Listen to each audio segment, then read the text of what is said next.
English tutorial চ্যানেলে সকলকে স্বাগত জানাই। আজকের ক্লাসে একটা ইন্টারেস্টিং টপিক তোমাদের জন্য নিয়ে এসেছি, সেটা হলো হ্যাভ ভার্সেস হ্যাভিং। কোন কোন সিচুয়েশানে হ্যাভ ব্যবহার করব আর কোন কোন সিচুয়েশানে হ্যাভিং ব্যবহার করব। ভিডিওটা স্পোকেন ইংলিশের জন্য খুবই ইউজফুল হবে। আশা করি ভিডিওটা দেখার পর হ্যাভ আর হ্যাভিং নিয়ে তোমাদের মধ্যে আর কোনো কনফিউশন থাকবে না। এখানে দেখো কিছু সেন্টেন্স দেওয়া আছে, যে সেন্টেন্সগুলো আমরা ইংলিশ কনভারসেশনে সচরাচর ব্যবহার করে থাকি। I am having a car, she is having two brothers, she is having lunch, she is having a plan, the school is having 600 students. প্রথম সেন্টেন্সটা দেখো, আই অ্যাম হ্যাভিং আ কার, এটা রং সেন্টেন্স। আবার দেখো she is having two brothers, এটাও wrong sentence. আবার দেখো she is having lunch, এটা কিন্তু কারেক্ট। আবার দেখো she is having a plan, এটা wrong sentence. The school is having 600 students, এটাও রং সেন্টেন্স। তার মানে দেখতে পাচ্ছি একটা সেন্টেন্স ছাড়া বাকি সবগুলো রং। কেন এগুলো রং হলো সেটাই আমি স্টেপ বাই স্টেপ এক্সপ্লেন করব। ভিডিওটা মন দিয়ে শেষ পর্যন্ত দেখতে থাকো। ইম্পর্ট্যান্ট পয়েন্টগুলো তোমরা খাতায় নোট করে রাখতে পারো। ক্লাসটা শুরু করার আগে তোমাদের জেনে রাখা প্রয়োজন ডাইনামিক ভার্ব আর স্টেটিভ ভার্বের মধ্যে পার্থক্য কী। দেখো, ডাইনামিক ভার্ব কোনো অ্যাকশান বোঝায়, আর stative verb state, feeling, position বোঝায়। সেকেন্ড পয়েন্ট হচ্ছে ডাইনামিক ভার্ব সিম্পল।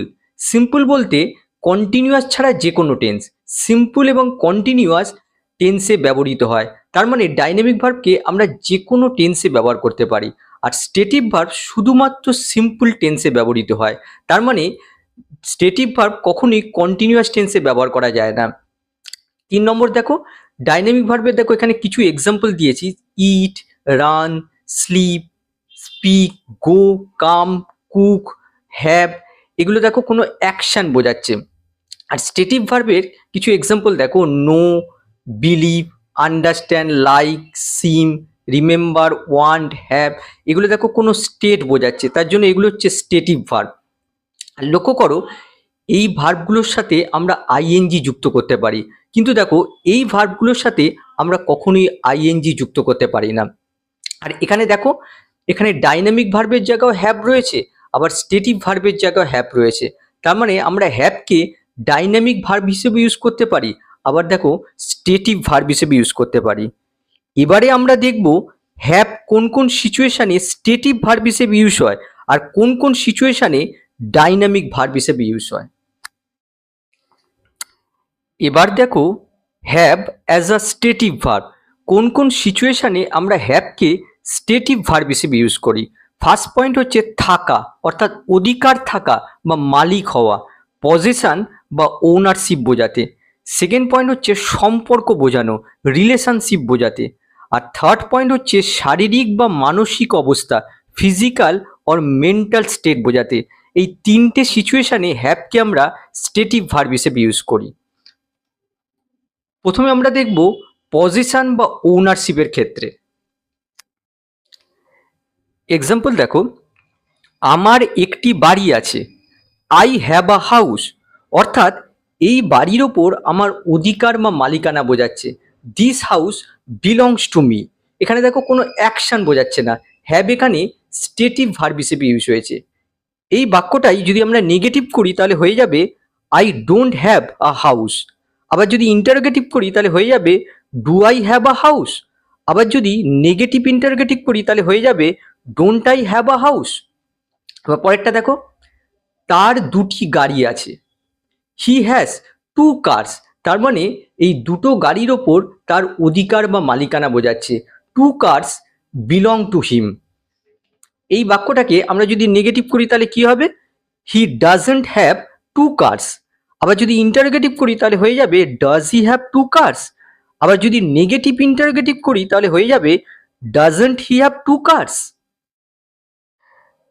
তারপর দেখো, তাদের একটি বড় পরিবার আছে, they have a large house, তার মানে এই বড় পরিবারের উপর তাদের অধিকার বা মালিকানা বোঝাচ্ছে। পরেরটা দেখো, তার নিজের জমি আছে, he has his own land, তার মানে এই জমির মালিক হচ্ছে সে। রিলেশনশিপ বা সম্পর্ক বোঝানোর ক্ষেত্রে আমরা হ্যাভকে স্টেটিভ ভার্ব হিসেবে ইউজ করি, কারণ এখানে কোনো অ্যাক্টিভিটি হয় না, সাবজেক্টের স্টেট বোঝায়। যেমন দেখো, তার দুইজন ভাই আছে, হি হ্যাজ টু ব্রাদার্স। তোমরা বলতে পারো এটাও তো পজিশন বোঝাচ্ছে। না, এটা আসলে রিলেশনশিপ বোঝাচ্ছে। পজিশন মানে হচ্ছে সামথিং বিলংস টু সামওয়ান, কোনো কিছুর মালিকানা বোঝায়। সেটা কোনো থিংস হতে পারে, কোয়ালিটিস হতে পারে, কিংবা প্রপার্টি হতে পারে। আর রিলেশনশিপ মানে হচ্ছে কানেকশন বিটুইন পিপুল। ভাইয়ের ওপর কি আমার অধিকার বা মালিকানা বোঝাচ্ছে? না, এটা রিলেশনশিপ বোঝাচ্ছে। পরেরটা দেখো, আমার অনেক ভালো বন্ধু আছে, I have many good friends. অনেক ভালো বন্ধুর সাথে আমার রিলেশনশিপ বোঝাচ্ছে। আর একটা বাক্য দেখো, তার একজন বিশ্বস্ত সহকারী আছে, he has a trusted assistant. অ্যাসিস্ট্যান্টের সাথে তার বিশ্বস্ততার সম্পর্ক বোঝাচ্ছে। নেক্সট দেখো, physical or mental state. Physical বা মেন্টাল স্টেট বোঝাতে আমরা হ্যাভকে স্টেটিভ ভার্ব হিসেবে ইউজ করি। শারীরিক অবস্থা বা ফিজিক্যাল স্টেট বলতে ইলনেস, পেন, কন্ডিশন এগুলো বোঝাচ্ছে। আর মানসিক অবস্থা বা মেন্টাল স্টেট বলতে ইমোশন, ফিলিং, অ্যাটিটিউড এগুলো বোঝাচ্ছে। প্রথমে ফিজিক্যাল স্টেটের এক্সাম্পলগুলো দিচ্ছি। যেমন দেখো, আমার মাথা ব্যথা আছে কিংবা আমার মাথা ব্যথা হয়েছে, কি হবে? I have a headache. আবার দেখো, তার জ্বর আছে বা তার জ্বর হয়েছে, কি বলি? হি হ্যাজ আ ফিভার। পরেরটা দেখো, আমার পেট ব্যথা আছে বা আমার পেট ব্যথা হয়েছে, আই হ্যাভ আ স্টম্যাক এক। তার ঠান্ডা লেগেছে, সি হ্যাজ আ কোল্ড।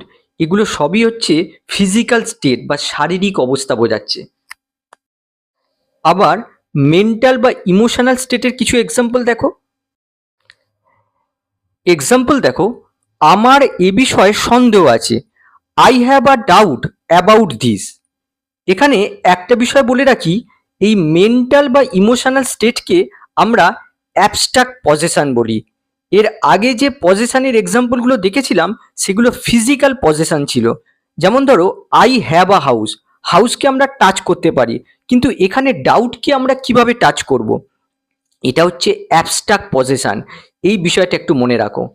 পরেরটা দেখো, তার অসাধারণ ধৈর্য আছে, হি হ্যাজ গ্রেট পেশেন্স। পরেরটা দেখো, তার অনেক আত্মবিশ্বাস আছে, he has a lot of confidence. পরেরটা দেখো, আমার এ বিষয়ে ভালো জ্ঞান আছে, I have good knowledge of this subject. এগুলো সবই মেন্টাল বা ইমোশনাল স্টেট বোঝাচ্ছে। এক্ষেত্রে আমরা হ্যাভকে স্টেটিভ ভার্ব হিসেবে ইউজ করেছি। এবার আমরা দেখব have as a dynamic verb. Have verb যখন কোনো অ্যাকশানকে শো করে তখন হ্যাভ ডাইনামিক ভার্ব হিসেবে ইউজ হয়।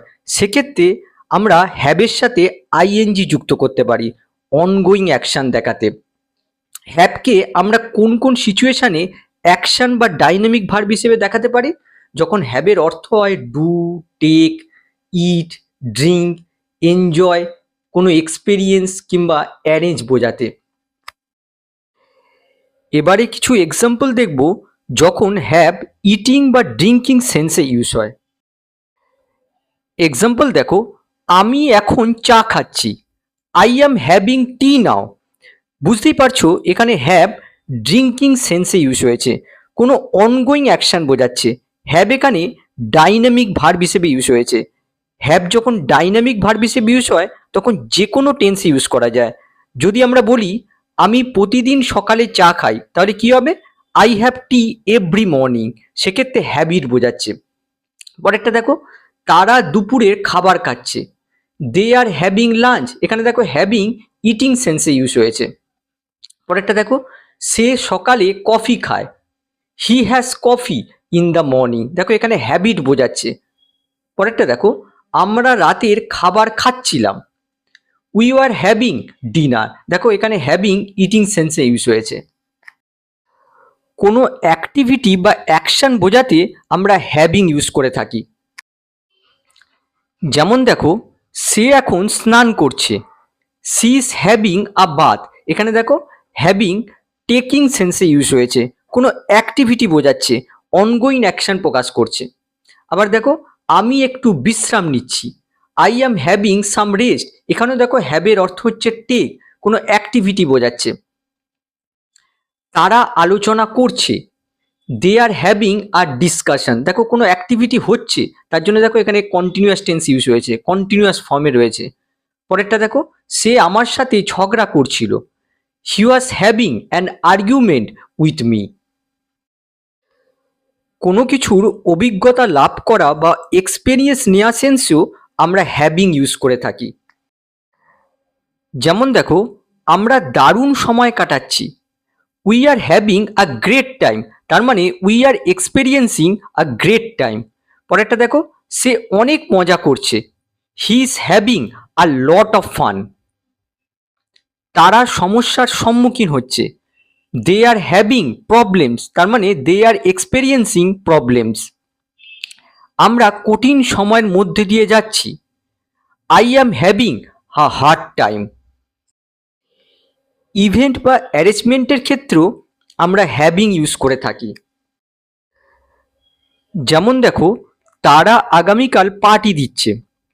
দে are having a party tomorrow. তার মানে they are arranging a party tomorrow. পরেরটা দেখো আমরা আজ একটি মিটিং করছি।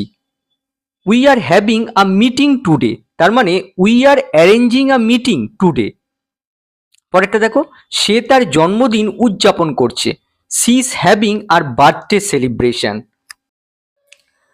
পজিটিভ ভার্ব হিসেবে আমরা হ্যাভিং ইউজ করে থাকি কন্টিনিউয়াস ফর্ম বা অনগোয়িং অ্যাকশন দেখাতে। যেমন দেখো আমি আমার মোবাইল ঠিক করাচ্ছি। I am having my mobile phone repair.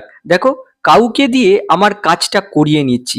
দেখো এখানে পজিটিভ স্ট্রাকচার ইউজ হয়েছে। দেখো হ্যাভিং প্লাস অবজেক্ট প্লাস ভার্বের V3 ফর্ম। পরেরটা দেখো আমি আমার ঘর রং করাচ্ছি। দেখো পজিটিভ স্ট্রাকচার ইউজ করতে হবে। I am having my room painted. Ongoing action প্রকাশ করছে, তার জন্য দেখো এখানে এম প্লাস হ্যাভিং, হ্যাভের সাথে আইএনজি যুক্ত হয়েছে। পরেরটা দেখো তুমি কি তোমার ঘর পরিষ্কার করাচ্ছ, প্রশ্ন করা হচ্ছে। Are you having your room cleaned. এতক্ষণ আমরা হ্যাভের যে ব্যবহারগুলো দেখেছি সেখানে হ্যাভ ফাইনাইট ভার্ব হিসেবে ইউজ হয়েছে। এবারে আমরা হ্যাভকে নন ফাইনাইট ভার্ব অর্থাৎ জিরান আর পার্টিসিপল হিসেবে হ্যাভের ব্যবহার দেখব। জিরান আর পার্টিসিপলের ক্ষেত্রে তোমরা জানো যে ভার্বের সাথে আইএনজি যুক্ত হয়, যদিও এদের কাজ আলাদা। হ্যাভিং যখন জিরান্ড হিসেবে ইউজ হবে তখন নাউনের কাজ করবে, আর যখন পার্টিসিপল হিসেবে ইউজ হবে তখন অ্যাডজেক্টিভ বা অ্যাডভার্বের কাজ করবে। যেমন দেখো টাকা থাকা জীবনে গুরুত্বপূর্ণ। Having money is important in life. এখানে দেখো হ্যাভিং সাবজেক্টের জায়গায় বসেছে, জিরান্ড হিসেবে ইউজ হয়েছে, নাউনের কাজ করছে। পরেরটা দেখো আমি সকালে চা খেতে উপভোগ করি বা চা খাওয়া উপভোগ করি। আমরা কি বলতে পারি? I enjoy having tea in the morning. এখানে দেখো হ্যাভিং এই এনজয় ভার্বের অবজেক্ট রূপে ইউজ হয়েছে, জিরান্ডের কাজ করছে। পরেরটা দেখো এত বড় বাড়ি থাকা নিয়ে সে গর্বিত। He is proud of having such a big house. এখানে দেখো হ্যাভিং এই অফ প্রিপোজিশনের অবজেক্ট রূপে ইউজ হয়েছে, জিরান্ড হিসেবে ইউজ হয়েছে। পরেরটা দেখো কাজ শেষ করে সে বাড়ি চলে গেল বা কাজ শেষ করার পর সে বাড়ি চলে গেল। অনুবাদ কি হবে? Having finish the work he went home. এখানে দেখো এই হ্যাভিং পার্টিসিপলের কাজ করছে। এই হ্যাভিং ফিনিশ এই পুরোটা হচ্ছে পারফেক্ট পার্টিসিপল। এই পারফেক্ট পার্টিসিপলের অংশ হিসেবে এখানে হ্যাভিং ইউজ হয়েছে। আর এখানে লক্ষ্য করো আমরা যদি মেন ক্লসে ভার্বকে প্রশ্ন করি সে কখন বাড়ি চলে গেল, কাজ শেষ করার পর। তার মানে এই পার্টিসিপলটা এখানে টাইমকে শো করছে। আবার দেখো কাজটা কে শেষ করেছে, অবশ্যই কাজটা শেষ করেছে এই সাবজেক্ট। সুতরাং একদিকে যেমন এটা টাইমকে শো করছে, অ্যাডভার্বের কাজ করছে, অন্যদিকে দেখো এই সাবজেক্টটাকে মডিফাই করছে, অ্যাডজেক্টিভের কাজও করছে। পরেরটা দেখো টাকা না থাকায় সে টিকিট কিনতে পারেনি। Having no money she couldn't buy the ticket. এখানে লক্ষ্য করো আমরা যদি মেন ক্লসে ভার্বকে প্রশ্ন করি সে কেন টিকিট কিনতে পারেনি, তার কারণ তার কাছে টাকা ছিল না। তার মানে এখানে রিজনকে শো করছে, হ্যাভিং এখানে হচ্ছে পার্টিসিপল, প্রেজেন্ট পার্টিসিপল হিসেবে ইউজ হয়েছে। এবারে আমরা কিছু সেন্টেন্সের এরার কারেকশন করব। সেন্টেন্স দেখো, he is having fear of dogs. এই সেন্টেন্সটা দেখো ভুল। সঠিক সেন্টেন্স হবে he has fear of dogs. এখানে দেখো ইমোশন বা ফিলিং বোঝাচ্ছে। ইমোশন বা ফিলিং বোঝালে আমরা হ্যাভকে স্টেটিভ ভার্ব হিসেবে ইউজ করি। তার জন্য দেখো এখানে হ্যাভেরই ফর্ম হচ্ছে হ্যাজ, যেটাকে আমরা এখানে স্টেটিভ ভার্ব হিসেবে ইউজ করি, কখনই এখানে হ্যাভিং করা যাবে না। পরের সেন্টেন্সটা দেখো, হি হ্যাজ টি নাও। দেখো সে এই মুহূর্তে চা খাচ্ছে, কোনো অনগোয়িং অ্যাকশনকে প্রকাশ করছে, তার জন্য এই সেন্টেন্সটা ভুল রয়েছে। সঠিক সেন্টেন্স হবে he is having tea now. Having এখানে ড্রিঙ্কিং সেন্সে ইউজ হয়েছে, তার জন্য কোনো অ্যাকশনকে প্রকাশ করছে, তার জন্য এখানে ইজ হ্যাভিং, হ্যাভিং লেখা হলো। পরের সেন্টেন্স দেখো, he is having good knowledge of English. এই সেন্টেন্সটা দেখো ভুল।